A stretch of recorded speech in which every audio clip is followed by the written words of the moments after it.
Good morning, my brothers and sisters. Welcome to episode number 25 in the book of Ephesians. We're in Ephesians chapter 4 today. We're going to do verses 20 through 24 in just a second. I'm going to title today, Small Steps, Great Renewal.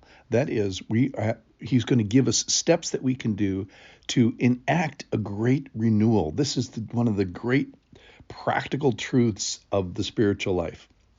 So the context here, chapters 1 through 3, God has done all these great things for us. He puts us through this great mercy factory, this great nuclear power plant of his grace and his love.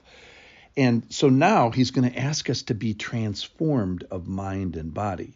The problem was stated back in chapter 2, where it says that we all once lived in a world where we carried out passions of the flesh and desires of the body and mind, and we were children of wrath. Get your arms around that. Just like the rest of mankind. So nobody's accepted from this state. Then we become believers, and then here we talk about the sanctification of believers in Ephesians 4, chapter 4, verse 20. But that is not the way you learn Christ, assuming you have heard about him and were taught in him as the truth is in Jesus. To put off your old self, which belongs to your former manner of life. He's talking about these small steps now. Put off your old self, which belongs to your former manner of life and is corrupt through deceitful desires, and to be renewed in the spirit of your minds, and to put on the new self, created after the likeness of God in true righteousness and holiness.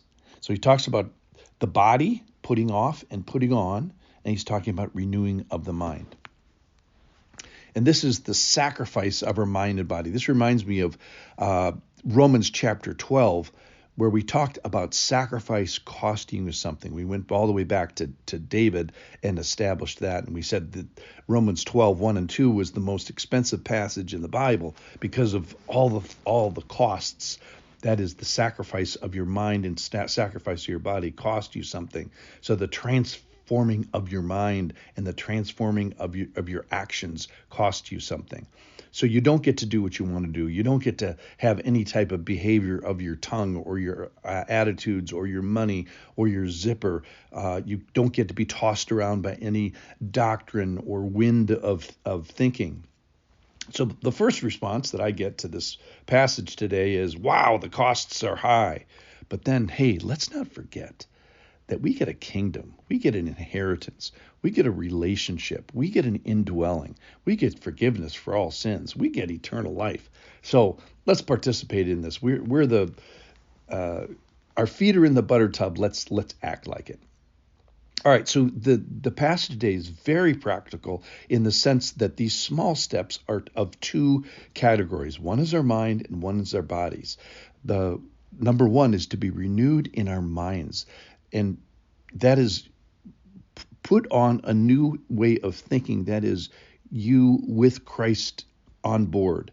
Similarly, in the body is put off the old self, that is you without Christ, something that belongs to your former life, something you could say, hey, I used to be like this, and to put on a new self, that is you with Christ.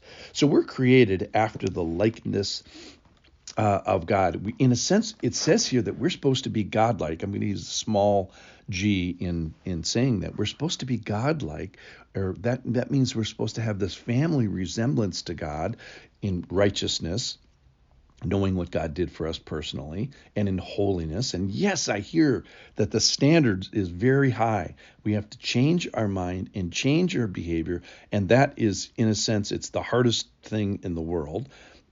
You may have tried to lose weight, start a discipline, start a new way of thinking.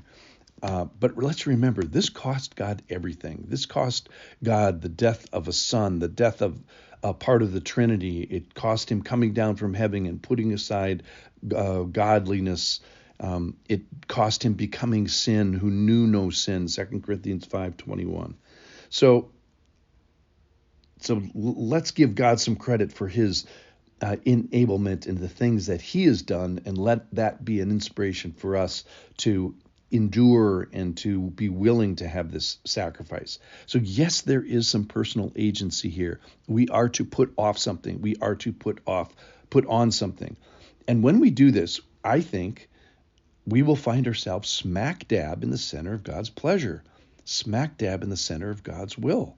I think that you're going to find God's presence. He wants to be a part of this. He desires for this. Not only is it godly, but in the action of putting off and putting on and changing our mind, we find that God helps. He has an indwelling helper with a capital H that lives within us. He's here. He promises his presence in activities like this. And then I think he gives pleasure. This makes him happy to follow his will like this. We are smack dab in the center of God's desire when we do this. So there's a critical element to start with salvation. We're not really talking about that today. We're talking about sanctification of the tongue, sanctification of the eyes, the zipper, your money life, your anger life, your attitude, your driving, your honesty. There's a new sheriff in town. There's a new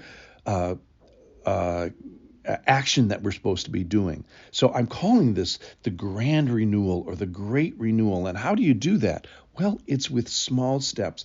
I love the putting on and putting off. It's like, like putting off an article, putting on a new sock, putting on a new shirt. How do I renew my mind? How do I walk in a holy way?